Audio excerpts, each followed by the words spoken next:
Hi welcome back to my channel. Carrot బంగాళదుంప fry నా style ఎలా చేస్తున్నా ప్రాసెస్ మొత్తం చూసేయండి. ఫస్ట్ స్టవ్ వెలిగించుకొని స్టవ్ మీద కళాయి పెట్టుకొని ఆయిల్ వేసి ఆయిల్ బాగా వేడెక్కిన తర్వాత పోపులు, ఎండుమిర్చి, కరివేపాకు, పచ్చిమిర్చి, ఆనియన్స్ కట్ చేసి యాడ్ చేసుకోవాలి. బాగా వేగిన తర్వాత క్యారెట్ చిన్న చిన్న పీసెస్ కట్ చేసుకొని యాడ్ చేసుకోండి. ఒక 2 నిమిషాలు బాగా మగ్గిన తర్వాత బంగాళదుంపలు చిన్న చిన్న పీసెస్ కట్ చేసుకొని యాడ్ చేసుకోవాలి. ఇదంతా కూడా బాగా మిక్స్ చేసుకొని ఒక 5 నిమిషాలు కళాయి మూత పెట్టి చిన్న మంటలో బాగా వేగించండి.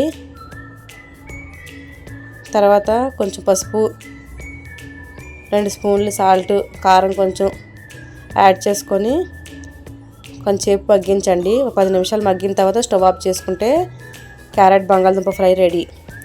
వేడివేడి అన్నంలోకి క్యారెట్ బంగాళదుంప ఫ్రై పెట్టుకొని తింటే చాలా బాగుంది. Thank you for watching. Please subscribe my channel.